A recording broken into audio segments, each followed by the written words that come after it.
Bonsoir à toutes et à tous. Bienvenue à une nouvelle conférence en Zoom du Centre Begin.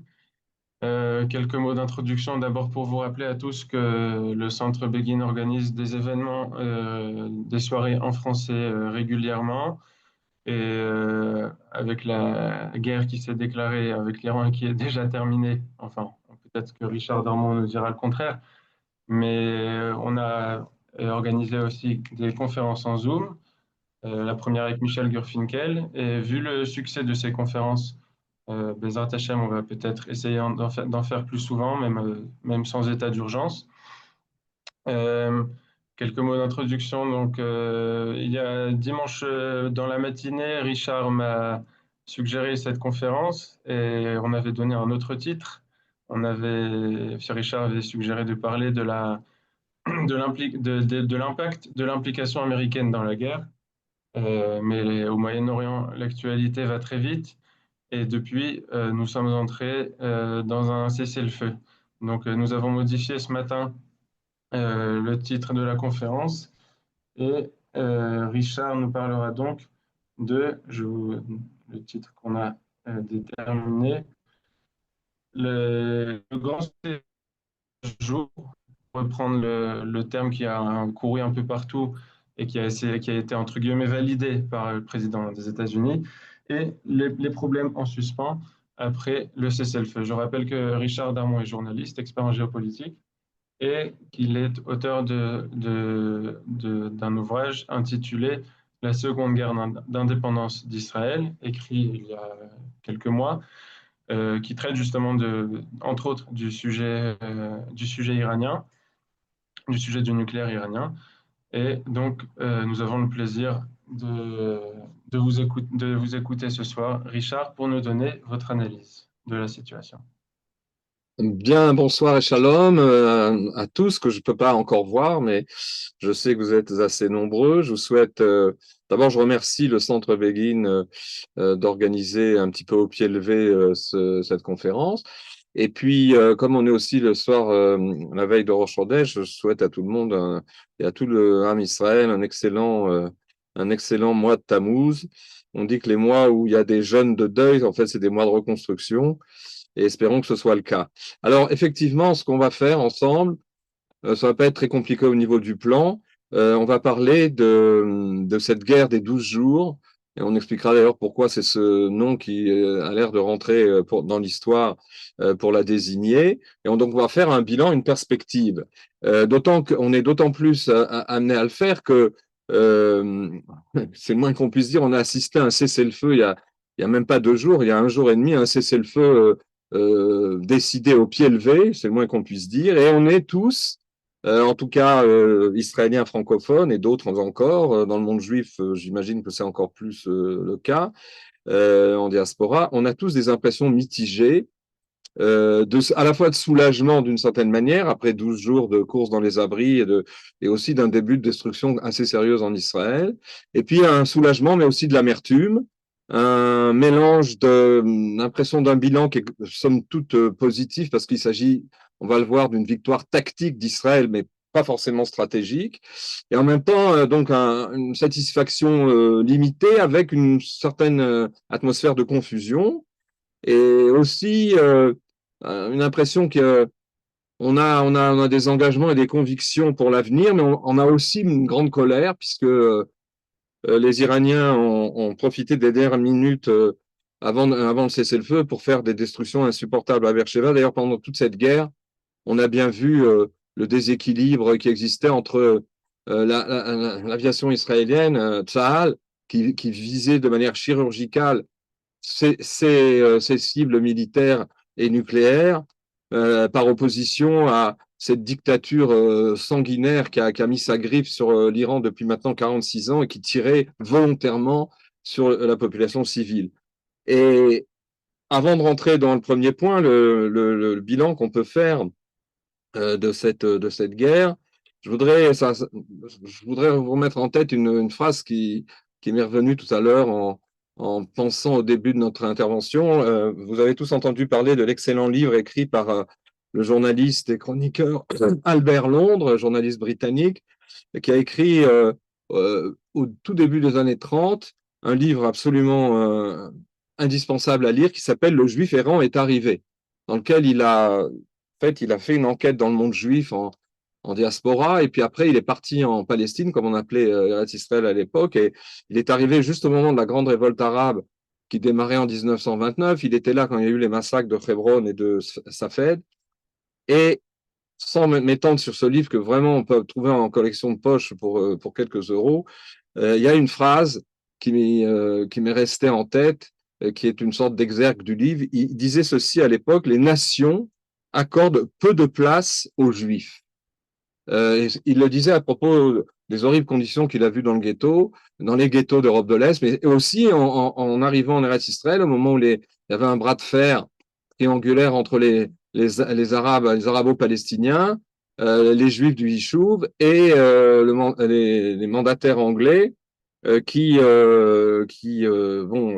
voulaient maintenir, disons, un certain ordre qui s'est avéré un désordre. Et il a eu cette phrase, je répète: les nations accordent peu de place aux Juifs. Or, pourquoi je cite cette phrase? C'est parce qu'on pourrait dire aujourd'hui, c'est pas seulement une question d'espace géographique, lui il pensait à l'espace géographique. Les Juifs, en fait, soit été dans les ghettos ou alors sous condition dans le Yishuv, en Eretz Israël. Mais non, on pourrait la transposer, cette phrase,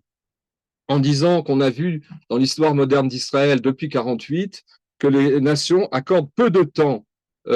aux Hébreux, aux Juifs redevenus Hébreux, comme disait Manitou, pour assurer leur victoire militaire. On l'a vu en 1956, l'opération Suez menée conjointement entre Israël, l'armée britannique et l'armée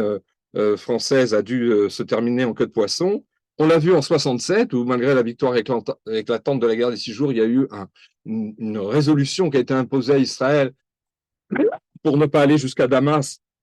et ne pas abattre le régime de l'époque. Et on l'a vu aussi, bien sûr, en 73, et on l'a vu, il faut le dire, même si les circonstances sont très différentes, c'est pas le même genre de guerre, mais on l'a vu en 2025, il y a 2 jours, où ce cessez-le-feu,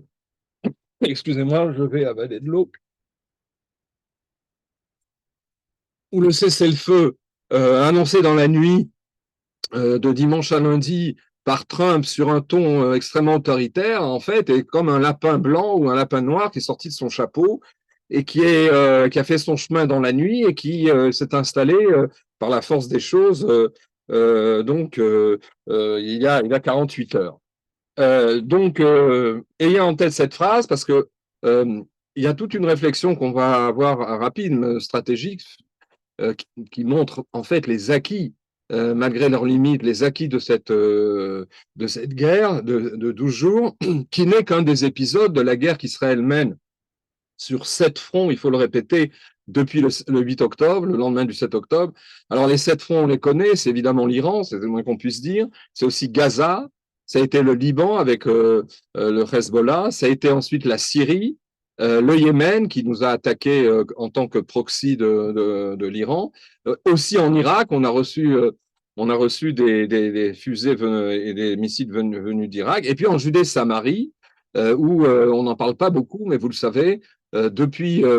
au lendemain du 7 octobre, les forces de sécurité d'Israël, pas seulement de Tsahal, mais des unités spéciales du ministère de la Défense, mènent une guerre énorme et très active contre le terrorisme et l'ennemi terroriste des grandes villes palestiniennes, comme on ne l'a jamais fait jusque-là. Et on pourrait même ajouter un 8e front, mais ce n'est pas notre sujet ce soir, c'est le front de l'image d'Israël et de la vague antisémite, le tsunami antisémite, anti-israélien, parce que c'est la même chose, qui a déferlé en Occident et ailleurs. Et donc, franchement, les dirigeants israéliens et les citoyens qui veulent faire de la diplomatie publique ont beaucoup de travail avec ces 8 fronts. Alors, mon premier point, ce sera de vous parler, malgré ces sentiments mitigés d'amertume, de soulagement, de confusion et aussi de colère, malgré toutes nos convictions, ce sera de vous parler et d'essayer d'analyser les succès incontestables remportés par Israël dans cette guerre de 12 jours. D'ailleurs, si c'est l'expression qui est restée, c'est que, d'après certains analystes, elle va supplanter par son brio et son efficacité et son importance tactique et stratégique, elle va supplanter peut-être l'impact qu'on a tous en mémoire de la guerre des 6 jours. Pourquoi? Parce que ce fut un moment historique, pas seulement parce que après bien des mois où on avait tous compris qu'après avoir détruit 85% des bataillons du Hamas à Gaza, je n'ai pas dit de faire disparaître le Hamas parce qu'on n'a pas encore réalisé complètement, mais militairement, le Hamas a été défait, tout le monde le sait, et même les ennemis d'Israël le reconnaissent. On s'est ensuite occupé du Hezbollah dans un second temps, et ça a d'ailleurs été un bras de fer entre disons, au sein du gouvernement, dans les premiers jours au lendemain même le 8 octobre, entre le 8 et le 9 octobre, le cabinet de sécurité avait en fait été divisé. Le Premier ministre et certains autres étaient pour ne s'occuper que du Hezbollah, du Hamas. Et par contre, le ministre de la Défense de l'époque, Gallant, et aussi Benny Gantz, qui avait été rappelé à la rescousse avec Eisenkot, était partisan d'attaquer préventivement le Hezbollah pour empêcher qu'il nous attaque sur le front nord. Et finalement, c'était assez long, enfin, il y a eu deux jours de débat, et finalement, il a été décidé de remettre à plus tard le front nord pour s'occuper du Hamas. C'était finalement, même si ça a coûté beaucoup pour les communautés du nord d'Israël, il y a eu 65 à 70 000 Mefounim, habitants de tous ces kibbutz et de tous ces moshavim et ces localités qui ont dû aller trouver un refuge ailleurs, dans les hôtels et dans d'autres centres du pays. Eh bien, malgré tout, ce fut très sage, puisque après avoir s'être occupé du Hezbollah, du Hamas comme il fallait, et peut-être pas jusqu'au bout, en tout cas, on s'est occupé du Hezbollah d'une manière vertigineuse. Tout le monde se souvient de l'affaire des beepers qui a précédé la suppression salutaire de Nasrallah. Et donc, ça a été dans un second temps. Et tout au long, après, il y a eu la cerise sur le gâteau de la chute d'Assad, qui n'était pas due à une initiative israélienne, mais on a profité de ça pour faire pendant 2 semaines le ménage de l'armée syrienne et supprimer toutes les armes stratégiques, les armes importantes de cette armée syrienne, qui pour l'instant, en fait, a été réduite à sa plus simple expression. Et c'est vrai qu'il y a des milices islamistes au pouvoir à Damas, mais ils n'ont pas de moyens stratégiques, en tout cas pour l'instant. Et tout le monde disait sur les plateaux de télévision et chez les stratèges aussi, dans l'establishment sécuritaire d'Israël, que on n'aurait pas, il y avait le morceau de résistance de cette guerre sur plusieurs fronts et de cette guerre par étapes qu'on a menée. Et ben, ce sera l'Iran qui posait un danger, qui pose depuis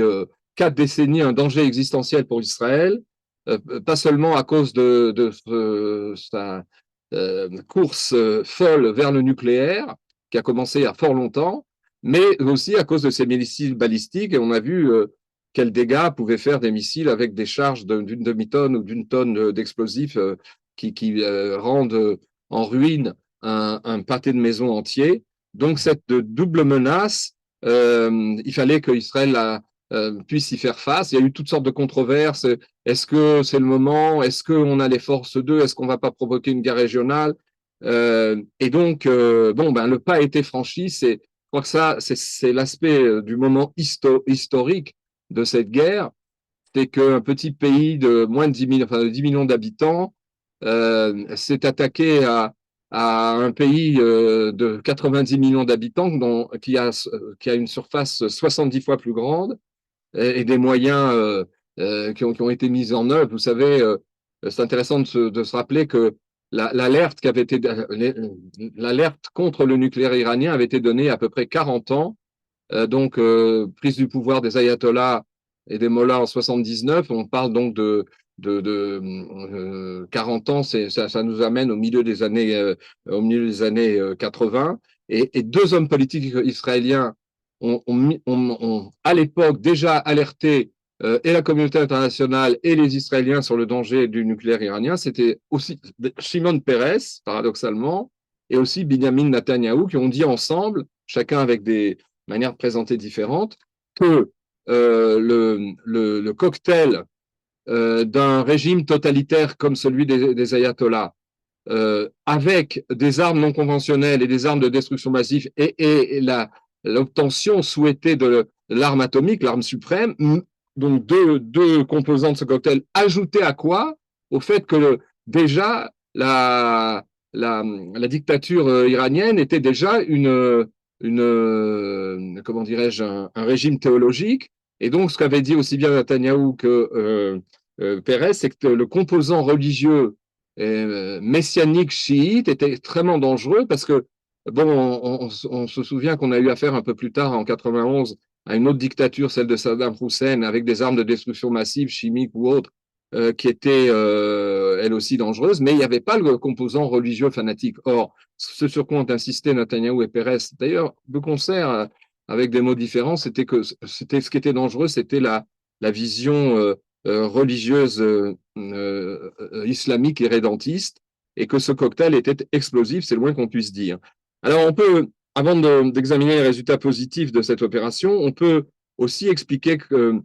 ne sont pas seulement dus à l'excellente décision qu'a pris le gouvernement israélien et aussi aux moyens qui ont été mis en œuvre et de préparation qui datent de plusieurs années, notamment au niveau du Mossad et du renseignement, qui ont été assez hallucinants. Mais on peut dire que c'est une défaite pour l'Iran, et ça s'explique, si vous voulez, pas seulement par les éléments de la victoire israélienne, tactique en tout cas, à laquelle on a assisté, mais par trois erreurs fatidiques qu'ont commis les dirigeants iraniens. Tout d'abord, ils ont sous-estimé et méprisé le leadership américain pendant des années, et notamment depuis l'avènement de Trump. Ils ne pensaient pas que les Américains allaient décider d'en découdre avec eux. La deuxième erreur fatidique, ça a été de mépriser aussi les dirigeants israéliens, puisque Netanyahou, ça fait donc 40 et quelques années qu'il parle du danger nucléaire. C'est un serpent de mer, un monstre du Loch Ness. Donc, ils se sont dit, ils parlent, ils bluffent, mais ils font pas grand-chose. Et puis, la grande erreur encore plus importante que ce mépris, d'ailleurs très islamiste, fanatique, et des USA et des Juifs en Israël et de leur leadership, ça a été, alors là, encore plus gravement, c'était le fait que l'Iran a construit une doctrine de défense de son État au moyen de trois leviers. Tout d'abord, la mise en place de ce qu'ils ont appelé l'anneau de feu, ou l'axe chiite, qui n'était d'ailleurs pas que chiite, qui rassemblait les milices chiites en Irak, le Hezbollah chiite au Liban, mais aussi le soutien aux sunnites, peu importe, puisque s'il y a des dissensions entre le monde sunnite et chiite, mais face à l'ennemi petit Satan d'Israël et grand Satan de l'Amérique, on fait des unions nécessaires, puisque c'est l'Iran qui a armé le Hamas et surtout le djihad islamique et qui les a instruits et qui a fait surtout venir d'immenses quantités de roquettes et aussi des machines pour fabriquer sur place ces roquettes qu'on a découvertes à Gaza depuis le 8 octobre. Et donc ils ont compté sur ces proxys. Bon, il y a aussi les outils comment dirais-je, du Yémen. Il y a aussi des milices chiites au Bahreïn. Et dans tout le monde, dans tout le Moyen-Orient, les Iraniens se sont assurés disons, du soutien de ces proxys. En fait, ça avait l'avantage théorique que si ces proxys attaquaient Israël, eh ben, Israël répliquait sur les proxys, mais pas sur l'Iran. Et ils pensaient être protégés par ces proxys. Alors, ces proxys sont tombés les uns après les autres, en tout cas les principaux, j'en ai parlé un instant. Et puis, le deuxième moyen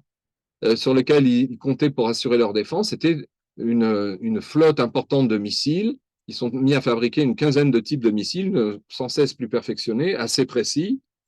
Car quand ils ont visé, par exemple, l'hôpital de Beersheba et ce quartier juste quelques minutes avant de cesser le feu, c'est en sachant très bien ce qu'ils faisaient, c'est pas à l'aveuglette, c'est des missiles qui savent où ils vont à 15 ou 30 mètres près maximum. Et donc, c'était le deuxième moyen. Et puis, le moyen suprême du rempart qui semblait indéboulonnable de la défense de l'Iran, c'était le nucléaire, la course vers le nucléaire, dont on avait franchi beaucoup d'étapes, puisque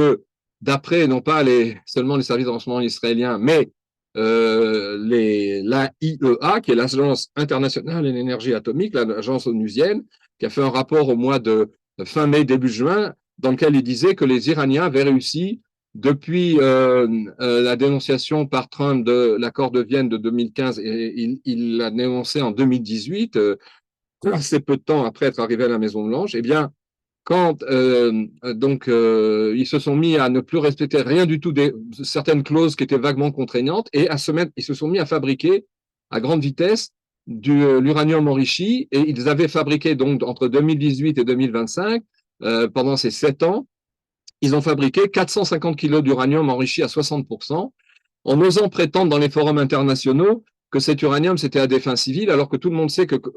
l'uranium à des fins civiles, on n'enrichit pas plus de 3,5%. Or, quand on enrichit à plus, et surtout à 60%,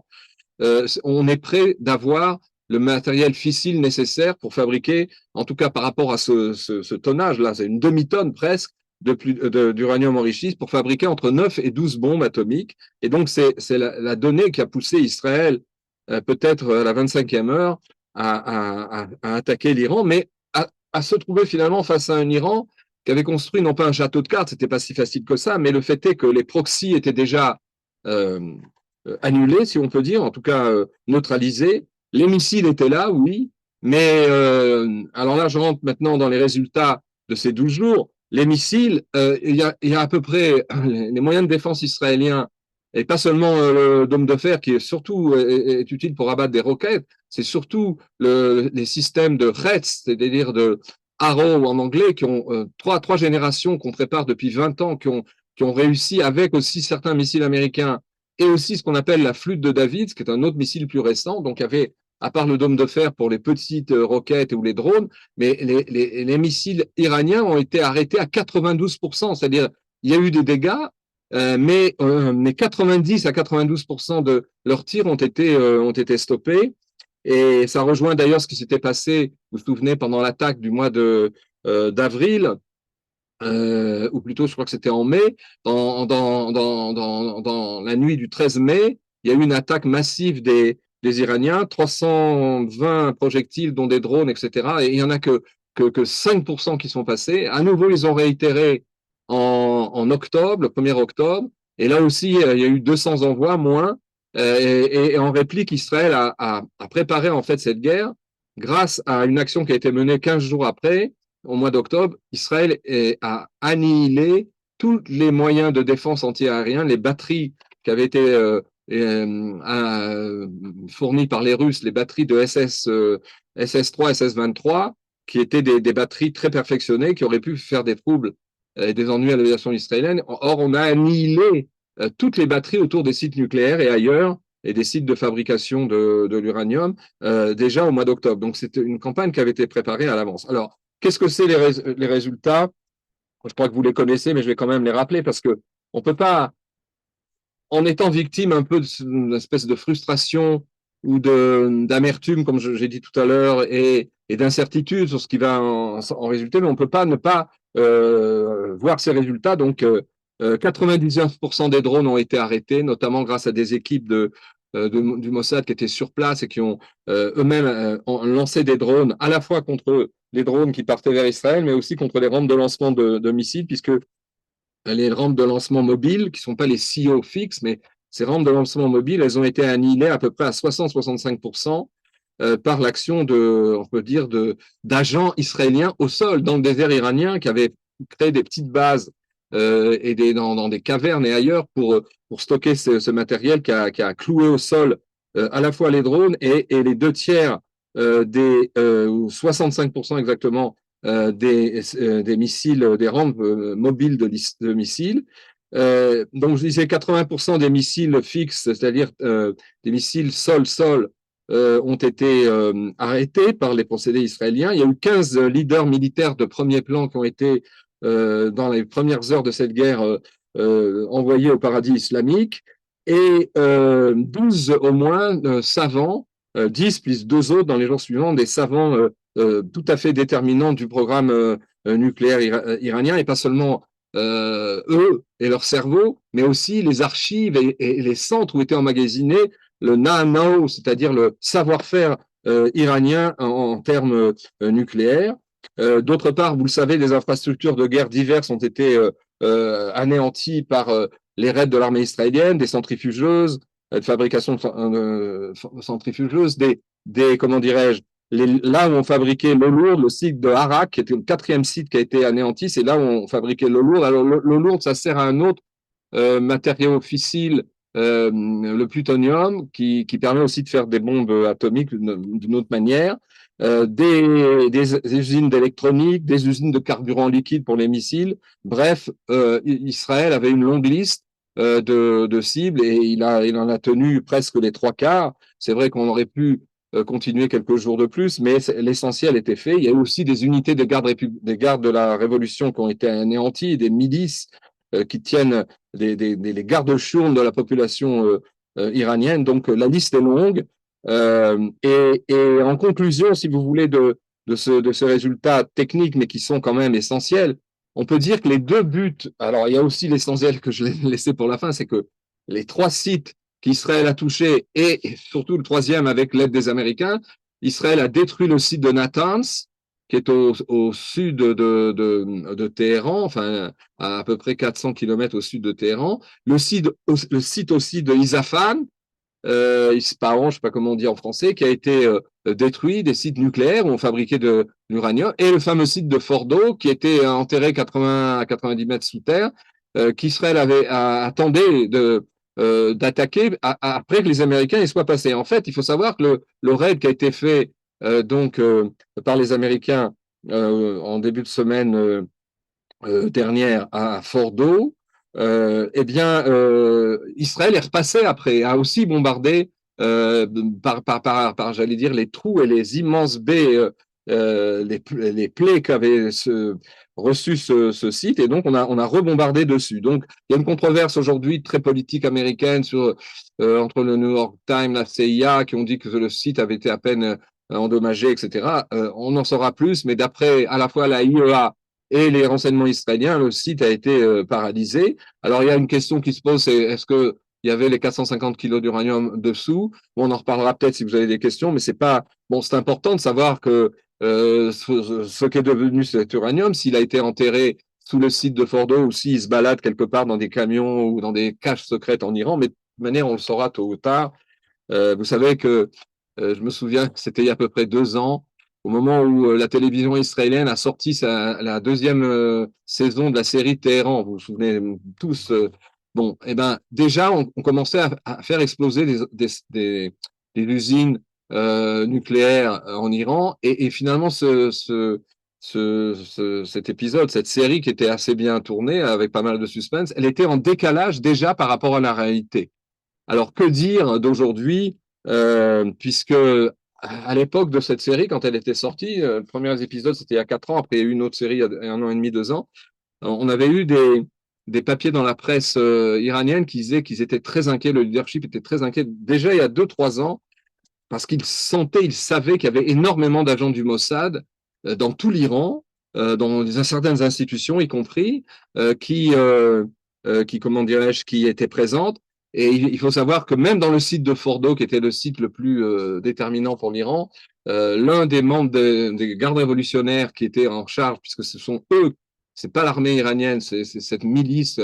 qu'on pourrait dire la SS par rapport à la Wehrmacht de l'époque nazie, c'est cette milice-là qui est très nombreux. Je citerai un chiffre tout à l'heure, peut-être surprenant quant aux perspectives, mais c'est le général des gardes révolutionnaires qui dirigeait Fordo était en fait,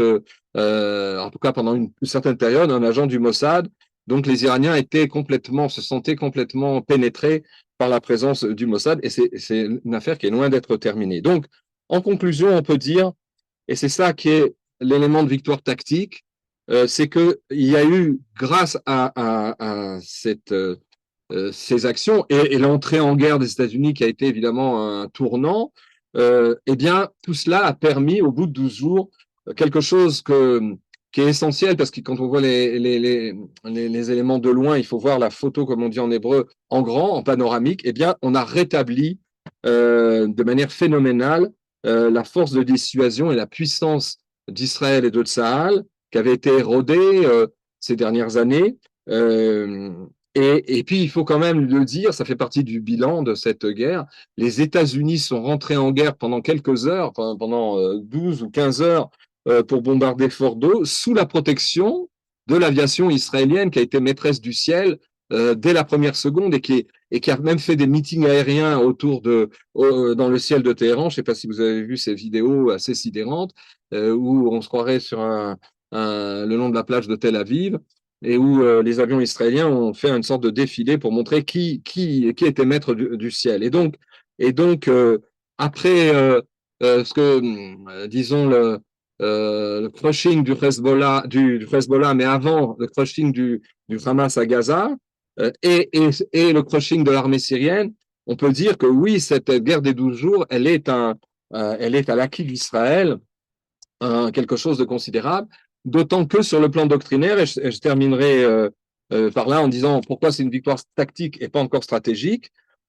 c'est que bon, on a de l'avis de tout le monde, mais même si les renseignements sont encore pas très précis, on a gagné du temps, comme d'ailleurs l'a affirmé Frédéric Ancel dans une excellente analyse ce matin. On a gagné du temps. Alors certains disent que c'est quelques mois, d'autres que quelques années, on le saura. On a, comme je l'ai dit,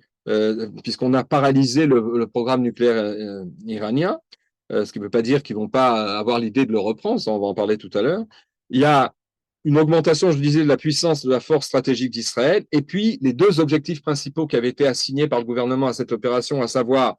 repousser l'échéance du nucléaire et le retarder, et d'autre part, contrer les missiles et détruire une partie de l'arsenal des missiles. Donc, c'est une victoire tactique, une victoire partielle, mais il faut aussi dire au niveau doctrinaire quelque chose de très important, c'est pourquoi ça marque cette guerre un moment historique dans l'histoire et des guerres du Moyen-Orient et des relations entre les États-Unis et Israël, c'est que, je dis ça, c'est pas parce que c'est le Centre Begin qui organise la conférence, mais qu'on a vu pour la première fois de l'histoire moderne, on a vu les États-Unis faire sien, la fameuse doctrine avancée par Menachem Begin, qui était les attaques préventives quand Israël décèle une menace existentielle d'un pays voisin, d'un pays de la région, eh bien, c'était la doctrine Begin, qui est issue de la doctrine de Jabotinsky du mur de fer, que certains connaissent, c'était de dire qu'il fallait qu'Israël prenne les devants pour sa sécurité. Et on l'a vu, ça s'est répété à deux reprises avant l'attaque du 13 juin dernier contre l'Iran. C'était, vous vous en souvenez, au moment, en 1980, contre le réacteur aux Irak de Saddam Hussein. Et là, on a fait un raid avec 8 avions qui a duré quelques heures. Vous imaginez le changement. Là, aujourd'hui, on est resté 12 jours dans le ciel iranien et on a éradiqué une partie de cette menace, une bonne partie de cette menace. Et puis, l'autre fois, ça a été, pour lui rendre crédit, à l'époque du peu glorieux gouvernement Olmert, mais enfin qui a décidé en 2007, lors de l'opération Orchidée, de raser le réacteur syrien qui posait lui aussi une menace. Et donc, si vous voulez, là, on a une toute autre menace et une toute autre riposte. Et si vous voulez, c'est aussi ça le bilan positif de cette guerre. Alors maintenant, puisque bon, je voudrais parler évidemment de la deuxième aspect, c'est la deuxième partie du titre de notre conférence, c'est quels sont les problèmes qui subsistent, parce que tout n'est pas réglé, ce n'est pas une victoire complète stratégique, et c'est ce qui d'ailleurs nous donne un goût de demi-mesure ou d'amertume dont je parlais tout à l'heure. Alors, je voudrais établir ces 4 niveaux de problèmes qui demeurent et qui doivent être présents à notre conscience. Premièrement, ça fait d'ailleurs, je tire cet élément de différents articles d'analyse qui sont parus ces derniers jours, y compris signés par des Iraniens, qui ont dit que d'une certaine manière, non seulement il faut que l'avertissement donné par Benjamin Netanyahou dans son discours de hier soir, à savoir que si l'Iran s'avisait de reprendre partiellement ici ou là ses activités nucléaires, eh bien, Israël, comme il l'a fait avec les proxys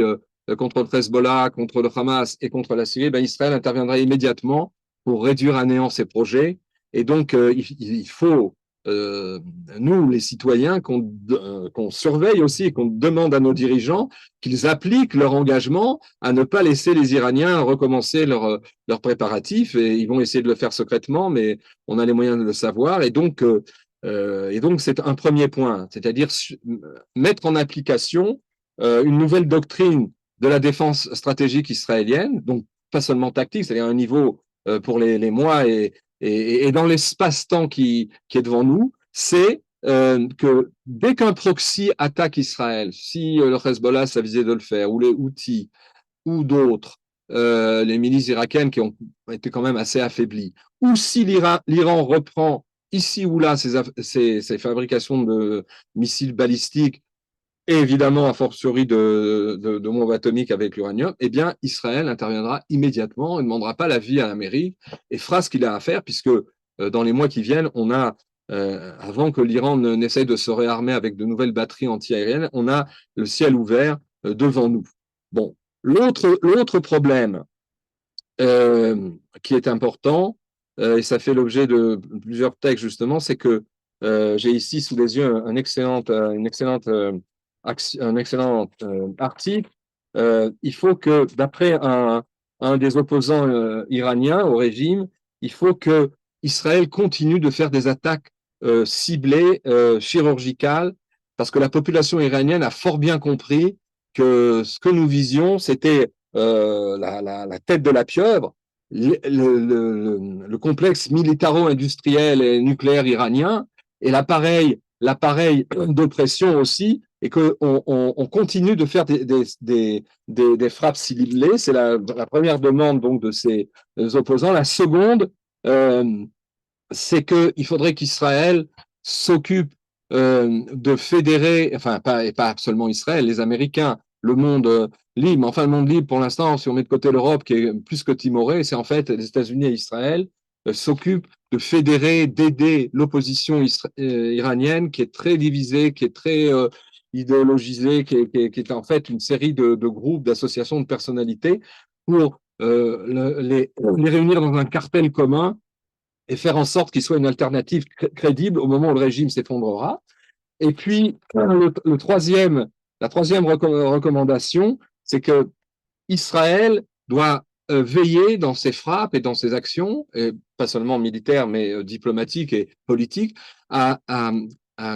préserver ce que cet opposant a appelé, qui s'appelle Kaveh Shahar Oz, eh bien l'intégrité territoriale de l'Iran, parce que comme vous le savez, l'Iran, ça c'est un des problèmes de la fameuse question de la chute du régime, comment, quand, eh bien, c'est que l'Iran est un pays composite, comme beaucoup de pays du Moyen-Orient, où il y a à peu près 50 sur les 90 millions d'habitants, il y a un peu moins de 50% de persans, mais il y a aussi de nombreuses ethnies, des Turkmènes, des musulmans, des Baloutchis, une liste très longue de 6 ou 7 ethnies. Et d'ailleurs, l'un des analystes les plus pertinents de la question iranienne en Israël, le professeur Mordechai Kedar, avait averti ces derniers mois que l'Iran était un géant au pied d'argile parce que à partir du moment où le régime serait sérieusement ébranlé, il y aurait un risque de désintégration et aussi ce que M. Trump a appelé pour justifier son cessez-le-feu un risque de chaos. Mais finalement, après 46 ans de dictature,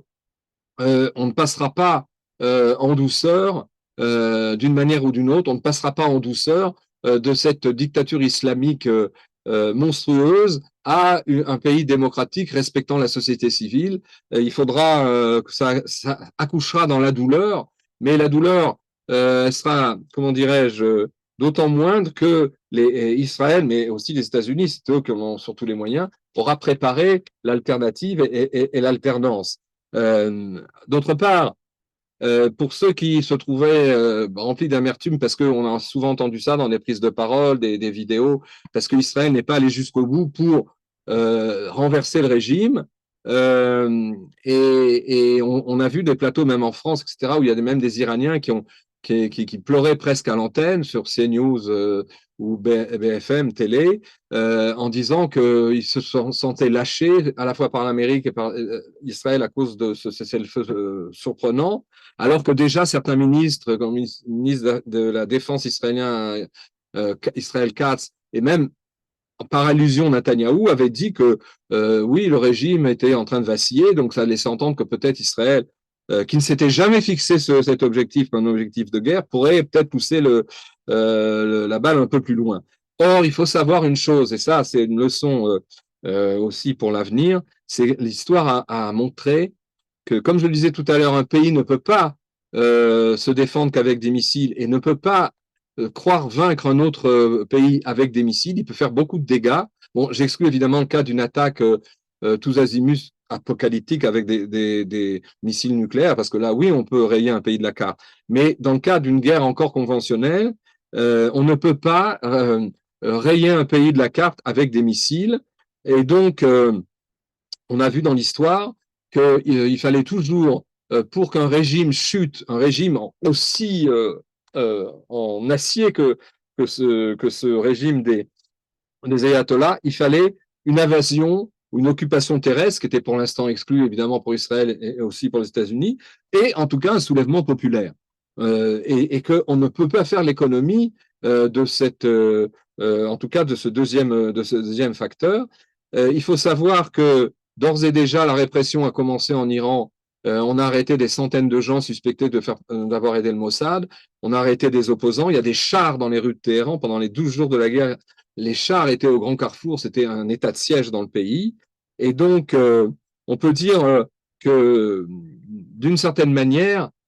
pour assurer et pour provoquer la chute du régime, il faut s'y préparer. C'est-à-dire que de la même manière qu'on s'est préparé pendant des mois et des années à ce que j'ai décrit au point de vue du Mossad au niveau militaire contre le nucléaire et contre les missiles, il faut aussi maintenant que beaucoup d'énergie en Occident, aux États-Unis, en Israël, aille à la fédération des opposants au Mollah. Et vous savez qu'un de ses opposants, c'est le fils du roi du Shah d'Iran, qui a dit qu'il était prêt à rentrer à Téhéran, mais enfin, il ferait bien de s'aviser de ne pas y rentrer, parce que pour l'instant, il serait immédiatement lynché, arrêté. Et donc, on peut dire, pour conclure, que la dictature est en train de sortir ses griffes, parce qu'elle a été affaiblie, elle n'a pas été renversée, elle a été affaiblie sérieusement, et ces incohérences stratégiques ont été mises à nu, ni les proxys, ni les missiles, et comment dirais-je, et certainement pas l'armée, comment dirais-je, l'armée iranienne, puisque comme vous avez vu, c'est quand même assez spectaculaire. De la même manière qu'en juin 66, Israël, en quelques heures, a annihilé l'armée de l'air de la Jordanie, de la Syrie et de l'Égypte, qui menaçaient d'envahir Israël. Et bien là, c'était en summum, puisque on n'a pas vu un seul avion iranien prendre l'air pour essayer de s'opposer, même par un baroud d'honneur, aux actions israéliennes. Il n'y a pas eu un seul moment où un avion iranien, ils en avaient quand même, c'est une armée de l'air qui n'a rien à voir avec la nôtre, mais c'est quand même spectaculaire, c'est-à-dire ils connaissaient leurs faiblesses. Alors elle est en train, cette dictature, de sortir ses crocs contre la population, et on a lieu d'être inquiet pour les jours et les semaines qui viennent. Et je voudrais, comment dirais-je, même cheminer vers ma conclusion en vous disant ceci, c'est que on a vécu un moment historique. Ce moment, cette fenêtre-là n'est pas refermée.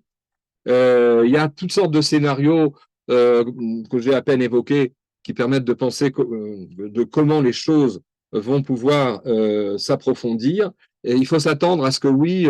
dans les semaines et peut-être les mois qui viennent, à la moindre velléité d'attaque ou des proxys contre Israël s'ils se réveillent, et surtout de reprise du programme nucléaire ou des missiles, eh bien, les avions israéliens connaissent bien le chemin. Ils reprendront le chemin de l'Iran, de Téhéran, un pays 70 fois plus vaste qu'Israël, et l'affaire est loin d'être terminée. Je voudrais peut-être de manière métaphorique, allusive, de la même manière que j'avais commencé mon exposé en citant Albert Londres, les nations accordent peu de place à Israël, et je l'avais dit, accordent peu de temps pour qu'Israël assume ses victoires. Eh bien, oui, on est dans un temps où les choses sont en train de s'inverser. Le 7 octobre, on le sait, a été provoqué au niveau de ce qu'on appelait les conceptions stratégiques erronées de tout l'appareil militaire et l'establishment sécuritaire et militaire d'Israël, qui a cru qui n'a pas lu la MAPA, qui n'a pas lu la carte du Moyen-Orient, et surtout qui n'a pas parlé arabe pour la lire, c'est-à-dire qui a vu les choses à l'occidental, parce que depuis des années, les stratèges israéliens, les hauts officiers qui siègent à l'état-major avant d'y siéger étaient envoyés dans des instituts américains où on leur a asséné une doctrine très postmoderniste qui consistait à dire que dans les guerres modernes, quand un pays occidental s'oppose à un pays qui a des revendications religieuses ou nationalistes aux quatre coins du monde, en fait, on peut, on peut on peut le convaincre par la dissuasion, on peut le convaincre par la négociation, mais jamais on ne peut remporter une victoire. Et cet esprit de défaitisme que toutes sortes de gradés israéliens depuis 20 ans ont appris dans les instituts stratégiques américains, c'est ça qui a amené, et pas simplement dans Tsahal, mais aussi à l'échelon politique, qui ont amené aux énormes erreurs, manques qui ont entraîné le 7 octobre. On n'a pas pris au sérieux les menaces du Hamas, on n'a pas voulu voir, on a voulu voir le monde tel qu'on voudrait qu'il soit, mais non pas tel qu'il était. C'est ce qu'on appelle la dissonance cognitive. Tout l'appareil sécuritaire et stratégique israélien était atteint de cette plaie de la dissonance cognitive et ça nous a coûté fort cher. Or là, on est en train, glorieusement, j'allais dire, depuis le 7 octobre, avec beaucoup d'efforts, de se remettre. Ça ne veut pas dire que l'appareil sécuritaire et politique est guéri de ces maladies-là. On entend des sons de cloche fort inquiétants, y compris de la part d'anciens généraux et d'anciens chefs des renseignements qui délirent dans les plateaux, qui d'ailleurs devraient relever pour certains d'entre eux, quand ils ont été chefs d'état-major et même Premier ministre, je pense à Ehud Barak, qui devrait relever au moins d'une audition au niveau du procureur général, puisqu'ils tiennent et ont tenu des propos séditieux. Mais quand même, il faut reconnaître quelque chose d'assez éberluant, c'est pendant ces 2 jours historiques, ces 12 jours qu'on vient de connaître, on a même vu Ehud Barak et bon, évidemment le chef de l'opposition Lapid, et même Lieberman, qui lui était un ancien ministre de Netanyahou, qui était un opposant farouche à Netanyahou, on les a entendus ces dernières 18 mois, eh bien dire à l'antenne, dire devant le micro qu'ils tiraient leur chapeau à Netanyahou pour la décision qu'il avait prise, pas parce que c'est Netanyahou qui déteste, mais parce que c'était la bonne décision qu'il fallait prendre, et pour cause. Barak, comme d'autres chefs d'état-major, ont empêché, et certains chefs du Mossad, en 2012, ont empêché Netanyahou, qui avait résolu d'attaquer l'Iran à l'époque. Il y a eu une levée de bouclier dans l'appareil sécuritaire israélien pour empêcher, donc en 2012, ça fait quand même du temps, ça fait 13 ans, pour empêcher le Netanyahou de l'époque et Tsahal d'aller à l'époque détruire le programme nucléaire iranien. Et ces gens-là, qui ont strictement rien fait, qui s'occupaient beaucoup plus de leurs affaires personnelles que des intérêts de l'État, aujourd'hui, ils ont descendu en flammes toutes les initiatives prises par le gouvernement actuel. Mais là, devant l'évidence des faits, devant cette guerre des 12 jours et cette victoire, même seulement tactique des 12 jours, eh bien, ils ont tiré leur chapeau, ce qui est quand même un signe très positif. Donc, oui, Israël a renoué avec la notion de victoire, victoire encore partielle, mais qui d'après moi, se confirmera, surtout si les Iraniens font mine de bouger. Et comme, si vous voulez, ces dirigeants iraniens, ils ont une vision du monde obturée par leur fanatisme, ils vont commettre des bêtises. Et donc, ça nous donnera l'occasion de leur régler leur compte et de faire en sorte qu'il y ait un autre régime. Et que, comme j'ai lu une analyse intéressante d'un stratège français, Yves Mamou, que j'ai eu le plaisir de connaître au Monde dimanche. À l'époque, j'étais jeune journaliste, je faisais des pigistes au Monde, oui, au début des années 80. On était très jeunes à l'époque et on croisait le sinistre Edoui Plenel, qui est devenu rédacteur en chef de ce journal et qui est devenu aussi l'organisateur de Mediapart, qui est un site multimédia très anti-israélien. D'ailleurs, il a lui-même écrit un livre qui s'appelle Pour l'islam, pour vous dire quel est son programme. Bref, nous, on a suivi un autre chemin, Yves Mamou et moi, et j'ai lu sous la plume d'Yves Mamou ce matin une excellente analyse dans laquelle il disait que, évidemment, s'il y avait eu une ambassade d'Iran qui aurait pu s'ouvrir à Jérusalem dans les mois qui viennent, ça aurait pu singulièrement régler la question prétexte du problème palestinien, de l'équation palestinienne, et puis ça aurait découragé les pays arabes, dont on dit que certains sont modérés, mais qui continuent à être anti-israéliens, même si certains songent à des ouvertures, comme l'Arabie saoudite et d'autres. Enfin, ce qu'avait dit Mamous, oui, l'idée d'une ambassade de Téhéran, une ambassade iranienne à Jérusalem, n'est pas si folle que ça. Peut-être on assistera aussi à ça dans les mois qui viennent. Et je voudrais, pour conclure vraiment, ça fait presque 1 heure que je parle, un peu moins, vous lire, ça m'est revenu en tête parce que c'est resté dans mes annales en tant que, disons, amateur de théâtre et amateur aussi de textes littéraires. Voici ce qu'a le dramaturge allemand Bertolt Brecht, dont vous savez qu'il était un grand auteur de théâtre. Il a écrit au lendemain de la Seconde Guerre mondiale une pièce qui a d'ailleurs été jouée au théâtre Khan à Jérusalem il y a 2 ans, qui s'appelle La résistible ascension d'Arturo Ui. En fait, qu'est-ce que c'est Arturo Ui? C'est un gang, le gang du chou-fleur. En fait, il a fait une parodie de la montée d'Hitler au pouvoir dans l'Allemagne des années 30. Et il a écrit donc une parodie qui est extraordinaire parce que c'est un gang mafieux qui s'empare d'une ville et qui, comme le gang mafieux des nazis, a fini par, pour toutes sortes de raisons, s'emparer de l'Allemagne, pays de haute culture et de haute démocratie avant les années 30. Et voici ce que il a écrit 2 épilogues. Le premier épilogue dit ceci, un acteur qui s'avance au devant de la scène et qui s'adresse au public et qui lui dit ceci, vous, c'est-à-dire vous le public, apprenez à voir plutôt que de rester les yeux ronds. Agissez au lieu de bavarder. Voilà ce qui aurait pour un peu dominer le monde, cette barbarie en fait. Les peuples en ont eu raison finalement, mais il ne faut pas chanter victoire. Il est encore trop tôt. Et c'est cette fameuse phrase que certains se souviennent peut-être de leur étude en terminale française. Le ventre est encore fécond, d'où a surgi la bête immonde. Eh bien oui, chers amis, la bête immonde iranienne n'a pas encore capitulé.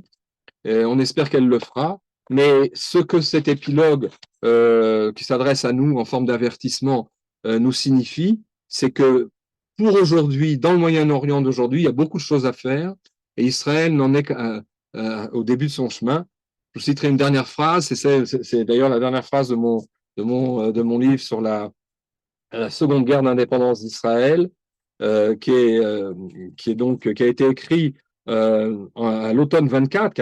a pas englobé tout ce qu'on vient de vivre là, mais qui a un chapitre, le 12e sur les 13 chapitres, qui s'intitule la nécessité de s'attaquer à la pieuvre iranienne. Eh bien, je termine ce livre en citant un morceau, enfin une phrase assez extraordinaire, une phrase prononcée il y a quelques années par le Rav Yoshua Weissman, qui est le Rosh Yeshiva comment dirais-je, de l'Yeshivat Esder, l'Yeshiva sioniste préparant à l'armée de Ma'alot Yaakov, et qui est lui-même un ex-disciple du grand rabbin Shlomo Goren, qui était rabbin des armées pendant la guerre de 67, justement, et qui était aussi donc grand aumônier, comme on disait, pendant la guerre des 6 jours, et qui est aussi un élève du Rav Tzvi Yehudakouk, et qui a eu ce mot extraordinaire, et qui est tellement, tellement juste par rapport à ce début de victoire qu'on a remporté, qui resteront dans les annales à la fois militaires et géopolitiques de la région. Il a dit ceci: le peuple de l'éternité ne redoute pas les longs chemins. Alors le chemin, on espère que le chemin pour le renversement de la dictature ne sera pas long, mais on a fait une bonne part de ce chemin. Amen, Kanye Ratsa. Merci beaucoup, Richard Darmon. On va tout de suite passer à quelques questions qui ont été écrites sur le chat pendant la conférence. Juste une seconde pour vous rappeler une nouvelle fois que le Centre Begin organise des événements en français régulièrement. Vous pouvez nous rejoindre sur le groupe WhatsApp avec le lien que j'envoie immédiatement sur le chat et je pose quelques questions. Euh, Tout d'abord, je pense que la question qu'on se pose, que beaucoup se posent, c'est est-ce que ce cessez-le-feu a été imposé par Donald Trump ou est-ce qu'on a l'impression qu'il s'est réveillé le matin et qu'il a dit que c'était fini sans s'être concerté avec qui que ce soit et que tout le monde a dû se plier à cette déclaration? Alors, est-ce qu'il y a eu est-ce que Israël a vraiment accepté ou ça lui a été imposé? Je crois que quand on décrypte pendant les jours qui ont précédé l'intervention américaine et précédé la guerre, quand on décrypte en tout cas l'intervention américaine, on décrypte tweets et toutes les déclarations de Trump jour après jour sur ses états d'esprit, oui, je vais réfléchir, ça va prendre 15 jours, etc. Il y a un voile de fumée qui a été décrété par l'administration américaine, mais si vous voulez mon avis qui vaut que ce qui vaut, mais l'impression que j'ai à suivre ces événements, bon, moi je suis les dossiers iraniens depuis fort longtemps, je suis en Israël depuis 40 ans, et dès mon arrivée ici, le problème a émergé au milieu des années 80. Donc c'est un sujet, d'ailleurs j'ai pas pu la mettre, mais j'ai une carte que j'avais faite pour mes conférences, une carte de l'Iran que j'appelle la piste aux étoiles, où j'avais déjà dressé il y a à peu près 15 ans la localisation des centrales iraniennes et des usines de fabrication des missiles, etc. Donc c'est un sujet qui est un véritable serpent de mer, mais vous pensez bien que du point de vue américain, à la fois le scénario d'entrée en guerre et le scénario comment dirais-je, non pas l'ultimatum, mais du cessez-le-feu, ont été écrits bien à l'avance. Alors, votre question, c'était pas exactement ça, c'est de demander est-ce que ça a été négocié avec Israël. Je crois que si on entend aussi les déclarations de Netanyahou et du chef d'état-major de Zimri de Tsahal et les rapports du porte-parole de Tsahal, on a bien vu enfin, déjà au bout d'une semaine, au bout de 8, 9, 10 jours, que on avait fait des croix à beaucoup d'objectifs qu'on s'était assignés et que bon, la question commençait à émerger, comment on va mettre comment va-on mettre fin à cette opération, puisque déjà, on a retardé le programme nucléaire, il faudra savoir de quand. On a détruit la moitié des missiles. On n'a pas rasé l'Iran, parce que comme je le disais tout à l'heure, on ne peut pas détruire une puissance comme celle-là simplement avec des raids aériens, et surtout quand on fait des frappes chirurgicales, on est forcément limité. Bon, c'est vrai qu'on aurait eu un peu plus de temps, ça aurait été peut-être une double cerise sur le gâteau, mais on a senti dans les déclarations faites par les dirigeants israéliens qu'on s'acheminait vers la fin proche de l'opération. Alors, que dans cette fameuse nuit de dimanche à lundi, Trump est un peu précipité les choses, hein, puisqu'il a une manière brusque d'agir, c'est sans doute le cas, mais par rapport au coude à coude, à la fois au niveau des armes, au niveau des préparations et au niveau de ce qu'ils ont fait sur Fordo et Natanz, il était impossible qu'Israël, comment dirais-je, dans cette conjecture-là de force stratégique et dans ce temps-là, décide de continuer et faire cavalier seul. On a vu que, bon, c'est vrai que Trump, avec son caractère inattendu et comment dirais, certains diront opportuniste, d'autres diront imprévisible. Bon, a fait une sortie très désagréable contre les Israéliens au matin, vers 7 heures du matin, quand il a dit que les Israéliens étaient en train d'organiser une riposte à la violation d'un petit missile israélien, comment dirais-je, un petit missile iranien qui était tiré sur le nord, en minimisant ce tir. Il a eu une attitude très méprisante et qui n'est d'ailleurs pas du tout tolérable en Israël, parce que l'une des leçons, pardon, du 7 octobre, c'est quoi? C'est que justement, on ne peut pas, par rapport à nos ennemis, considérer qu'un petit tir de missile qui tombe, bon, par chance, dans un champ, alors qu'un cessez-le-feu était décrété, c'est quelque chose de négligeable. Et c'est vrai que ce qui s'est passé, c'est qu'Israël avait prévu une riposte. Bon, il a riposté de manière symbolique. Il a annulé la force de sa riposte dans le ciel de Téhéran. Là, on voit quelque part une contrition, je dirais, de la part de Trump. Mais c'était un moment spécial. Et je crois qu'il y aura d'autres moments pour régler notre compte avec ce qui reste de la dictature iranienne. Mais le fait est que c'est comme un gâteau, si vous voulez. Ça a été mis au four, c'était en train de cuire, et ça a été précipité disons, le desiderata de Trump qui s'en allait au sommet de la Haye de l'OTAN, qui aussi voulait faire la preuve devant le monde que il est un candidat sérieux au prix Nobel, puisque pour arriver à la paix, eh ben, il déploie des moyens de guerre. Mais si vous voulez, évidemment que ses intérêts à lui, son raisonnement à lui, les intérêts stratégiques des États-Unis ne sont pas forcément les mêmes que ceux d'Israël, c'est le moins qu'on puisse dire. Et ça pose en filigrane Euh, un autre problème que j'aborde, mais là, je crois que je donne juste en exemple aux auditeurs, à notre public, c'est que j'ai écrit un chapitre qui s'intitule les lourdes tâches des prochains gouvernements israéliens. Eh bien, au titre de cette longue liste, au début, il n'y a pas seulement les révisions stratégiques qui s'imposent et qui se sont déjà imposées dans les faits depuis le 7 octobre, mais aussi la nécessité d'une indépendance militaire pour Israël au niveau de la fabrication de ses armes, qui ne va pas se faire en quelques semestres. C'est un parcours au long cours, un défi que nous devons relever, de devenir de plus en plus indépendants au niveau de nos armes pour ne pas dépendre des humeurs de tel ou tel président américain. Merci bien. Il y a une question de Viviane qui voudrait que vous évoquiez la continuation de la guerre à Gaza. Que penser de cette situation? Comment résoudre le problème des otages, etc. Euh, bon, d'après les, disons, les analyses qui ont été faites depuis 36 heures après cette victoire tactique d'Israël, d'aucuns pensent que voilà, il faudrait que le gouvernement israélien profite de cet acquis et de la déception et plus que ça, de l'amertume qui règne dans le camp iranien,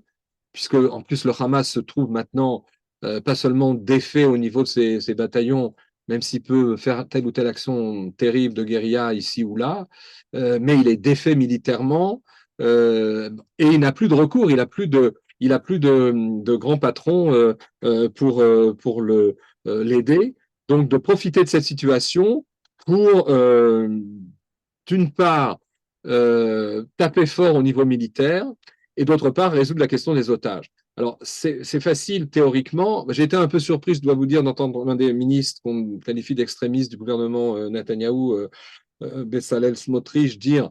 à sa manière, parce qu'il a ses manières et ses tics de langage à lui, que bah oui, il faudrait régler la question de Gaza dans les 2 mois. Mais il me semble que si on tient en compte de ce qui s'est passé là,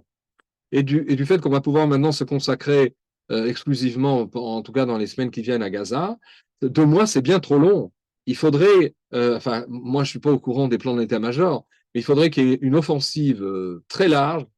très meurtrière contre les nids terroristes du Hamas, et que sur la base de cette offensive qui devrait intervenir dans les jours qui viennent ou les heures qui viennent, eh bien, on exige donc le retour des otages, mais en position de force. Là, on est un peu flotté depuis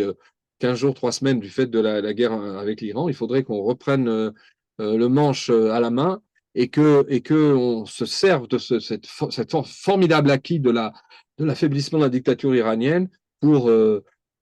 comment dirais-je, exiger ce qu'on est en droit d'exiger du Hamas. Évidemment qu'il y a un contraste fort entre les succès de l'aviation israélienne et tout ce qu'on a dit tout à l'heure, la haute technologie et l'espionnage israélien au mieux de leur forme, et puis le terrain de Gaza,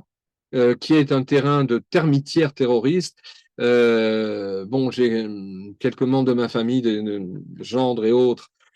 qui ont eux été sur Gaza. Moi, j'ai pas pu y rentrer vu la situation de guerre.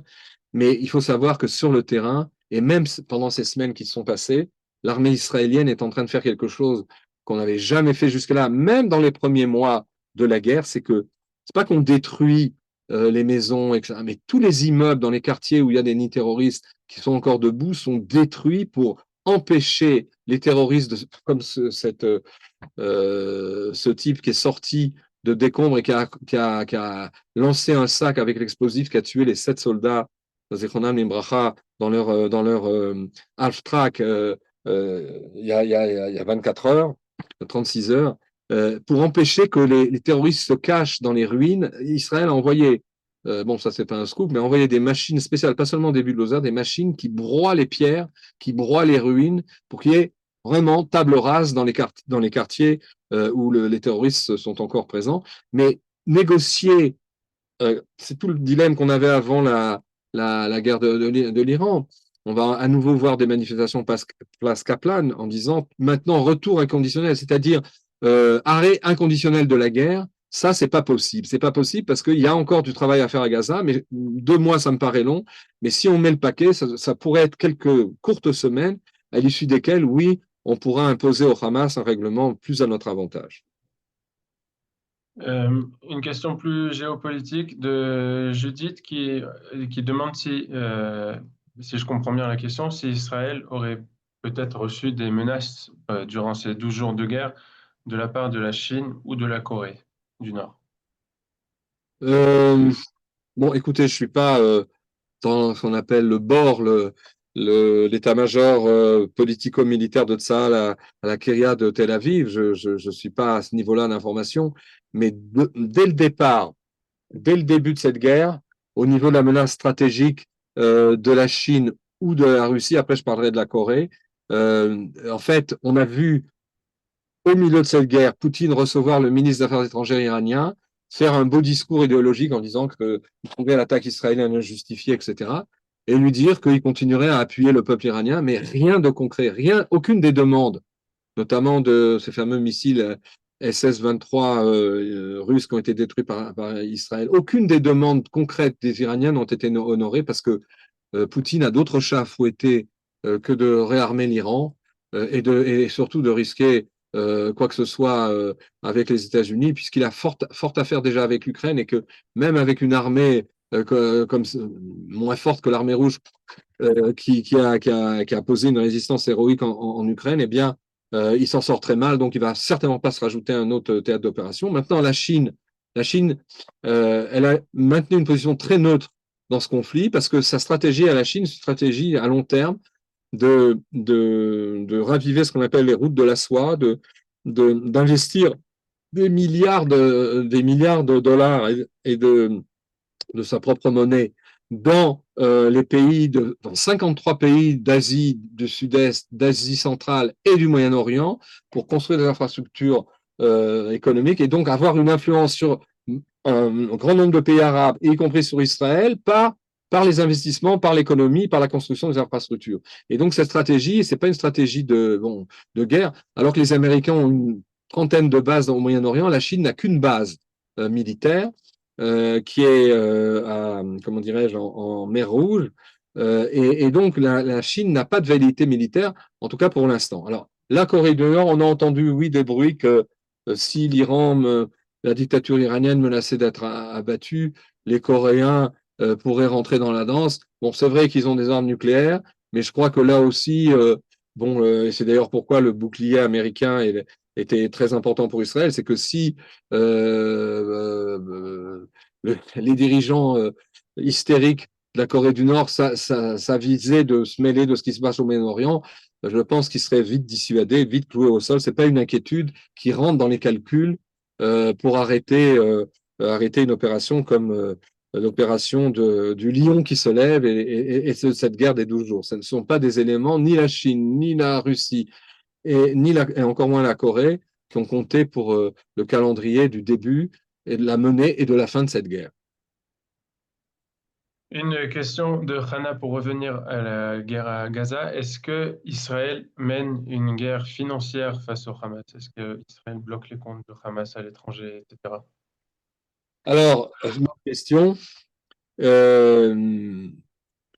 je crois que depuis le 7 octobre, oui, au niveau du ministère des Affaires étrangères, du ministère de l'Intérieur, du ministère de l'Économie, on s'est préoccupé beaucoup des finances du Hamas, euh, notamment en Judée-Samarie, et celle du Hezbollah aussi, puisque le Hezbollah, c'est un empire économique qui repose sur le trafic de drogue. Il y a d'immenses champs de pavots et de tout ce que vous voulez au Liban. Et en ce qui concerne le Hamas, les choses sont plus compliquées. Mais oui, il y a des mesures qui ont été prises, mais on peut s'étonner d'ailleurs, parce que cette question, bon, quand on est en temps de guerre avec des objectifs aussi complexes que la guerre à Gaza, la guerre contre le Hezbollah et évidemment la guerre contre l'Iran ou en Syrie, l'essentiel des énergies ne sont pas mises dans les campagnes financières. Ceci dit, on peut s'étonner du fait que comment se fait-il qu'on a laissé pendant des années aussi bien le Hezbollah que le Hamas accumuler des fonds immenses, construire leurs tunnels, construire leur arsenal, leurs arsenaux. Et j'ai lu une étude récente, fort intéressante, qui signale la chose suivante, c'est que depuis des années et des années, il y a des fonds d'investissement qui ont été créés aux États-Unis par des hommes d'affaires arabo-palestiniens,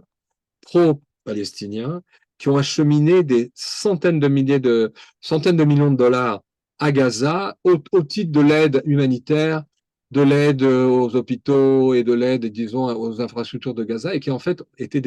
des fonds qui ont armé le Hamas. Alors, je crois qu'Israël commence à s'occuper de ça, mais c'est un travail de titan qui aurait dû commencer il y a bien longtemps, parce qu'on aurait dû prendre au sérieux ces menaces, on aurait dû, comme je disais tout à l'heure, lire la carte en arabe et pas avec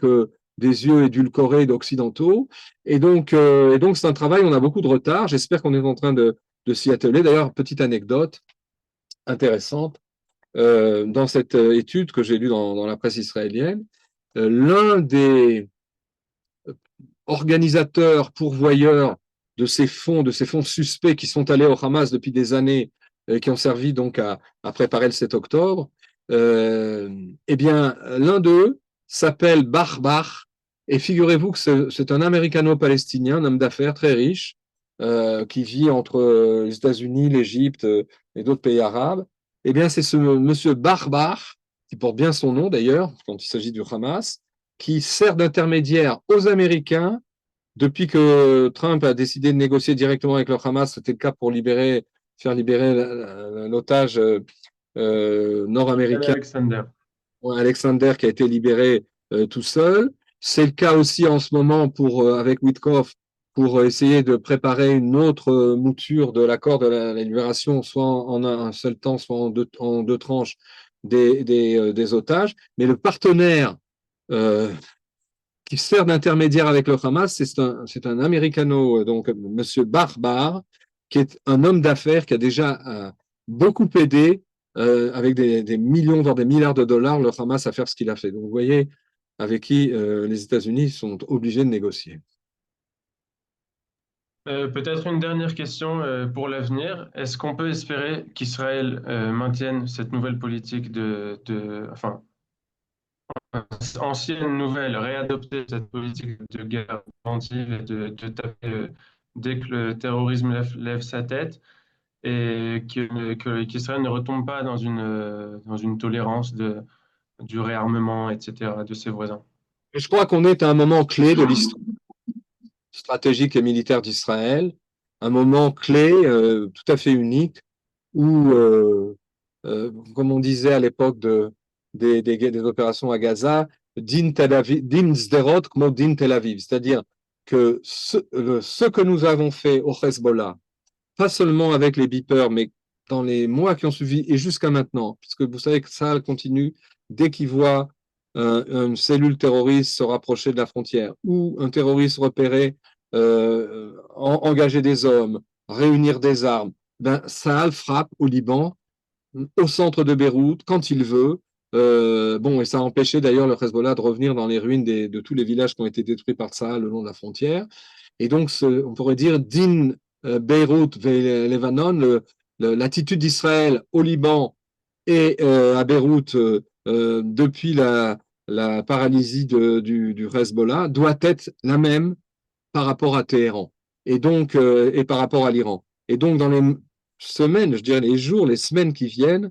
euh, il faut que, oui, je le disais tout à l'heure en conclusion, c'est pas seulement que Netanyahou tienne sa parole, mais que Israël montre bien aux dirigeants iraniens que s'ils veulent redresser la tête au niveau de leurs objectifs de destruction et d'annihilation d'Israël, eh ben, ils devront le payer cher. Et si cette attitude se double d'une préparation par rapport à l'opposition iranienne, je crois qu'on pourrait, si la tension monte à nouveau dans les semaines ou les mois qui viennent, on pourrait peut-être cette fois porter un coup fatal à la dictature des Mollahs, qui est une dictature obscurantiste, délirante. Et c'était très douloureux. Je ne sais pas si vous regardez les canaux français, mais quand il y a beaucoup d'Iraniens qui interviennent pour dire leur peine, et, parce qu'ils sont en contact avec leur propre famille, etc., que les gens étaient en position schizophrénique depuis pendant 12 jours. D'un côté, ils étaient pleins d'espoir que cette campagne allait activer, à rapprocher la chute de la dictature. Et dans un second temps, ils étaient aussi, ils entendaient les bombardements qui faisaient peur, même s'ils n'étaient pas visés. Et donc, ils ne savaient pas quoi faire. À un moment, vous vous souvenez, Trump avait lancé un appel. Il avait dit que au début de la guerre, avant que les États-Unis interviennent, il avait lancé l'appel aux habitants de Téhéran, quitter Téhéran. Qu'est-ce que ça veut dire, une phrase pareille? Les gens, ils vont quitter, ils vont aller où? C'est une grande ville de plusieurs millions d'habitants, l'agglomération dépasse les 10 millions d'habitants. Vous allez aller où quand vous lancez un appel pareil? Ou alors vous avez une infrastructure pour prévoir la suite, ou alors vous ne dites pas des choses pareilles. Donc je crois que ce qui est important, c'est qu'on s'en tienne aux menaces et qu'on applique les menaces qu'on a édictées, et que pas seulement dans ce domaine-là, c'est qu'on prépare la relève et qu'Israël dépense de l'énergie politique, diplomatique et, j'allais dire même associative pour préparer la fin de la dictature. Alors, on terminera par cette toute dernière question que je viens de voir sur le chat. Est-ce qu'on peut s'attendre à un élargissement des accords d'Abraham? Eh bien, bonne question, puisque c'est aussi partie de la stratégie et de Trump et d'Israël. Notamment, on parlait de l'Arabie Saoudite. En fait, l'Arabie Saoudite a joué un double jeu avant l'attaque israélienne. C'est-à-dire en quoi l'attaque israélienne contre Téhéran et tout ce qu'on a décrit au niveau des contenus, on est très soulagé en Arabie Saoudite parce qu'ils étaient conscients que l'un des ennemis, peut-être même au même temps qu'Israël, visé par le nucléaire iranien, c'était justement l'Arabie Saoudite. Il y a une vieille guerre de religion entre les sunnites, qui sont donc les Saoudiens, et les chiites, qui n'ont pas encaissé la défaite leurs imams à l'époque de la génération qui a suivi celle de Mohammed. L'imam Ali a été défait par les califes, et qui étaient donc les sunnites, on peut dire, et on peut dire que le monde chiite, enfin la scission qui a marqué le monde musulman entre sites et sunnites, elle date de cette époque. C'est tout un sujet en soi, mais le fait est que les Saoudiens se sentaient visés par les armes nucléaires iraniennes, et donc ils sont très soulagés. Alors, mais il y a quand même un paradoxe qui a été relevé par plusieurs analystes dont j'ai fait mention tout à l'heure, dont Yves Mamou justement de manière très fine, c'est de dire que d'un côté, cette victoire tactique et cette entrée en guerre des États-Unis, elle rassure l'Arabie Saoudite et les autres pays arabes qu'on dit modérés. Il faudra vérifier ce que ça veut dire pour qu'ils rejoignent les accords d'Abraham, surtout qu'il y a un pactole financier et d'armement considérable qui a été conclu par Trump avec Riyad, l'Arabie Saoudite, il y a quelques semaines avant la guerre d'Iran. Donc, d'un côté, ça pousserait oui, à ce que l'Arabie Saoudite fasse ce pas, mais comme l'Arabie Saoudite, qui est la gardienne des lieux saints de la Mecque et de Médine, et qui a toujours expliqué, depuis même encore ces derniers mois, qu'elle ne normaliserait ses relations avec Israël, en ouvrant une ambassade, en rentrant donc dans les accords d'Abraham, que lorsqu'Israël aura, comment dirais-je, accepté de prendre en charge la question palestinienne, de créer, en fait, ça veut dire quoi? Créer un État palestinien, on ne sait pas très bien où, mais en tout cas, aura fait un pas vers les demandes palestiniennes, et qui sont assumées et qui sont présentées par les Saoudiens. Or, le paradoxe de la guerre d'Iran révèle comment dire, certains analystes, c'est que d'un côté, ça les pousse plus dans les bras des États-Unis, et donc à avancer vers les accords d'Abraham, mais d'un autre côté, si vous voulez, le fait qu'on n'ait pas pu aller jusqu'au bout et qu'une ambassade iranienne ne s'ouvre pas à Tel Aviv dans les prochains mois, ça remet au centre, si tu veux, du marchandage saoudien la question palestinienne. Et donc, ça peut durer encore des mois. Il faudrait paradoxalement, qu'on avance encore avec l'Iran dans les semaines et les mois qui viennent, pour que l'Arabie Saoudite se décide à rentrer dans les accords d'Abraham, parce que eux en font une question de principe religieuse. Et bon, maintenant, les Émirats arabes unis, et j'en parle de ça d'ailleurs dans mon livre, à la fin de ce livre, je parle de certaines ouvertures. Tout le monde sait que le Rav Ori Cherki est allé aux Émirats arabes unis il y a moins d'un an, et qu'il a rencontré là-bas des autorités religieuses et diplomatiques et stratégiques qui lui ont dit que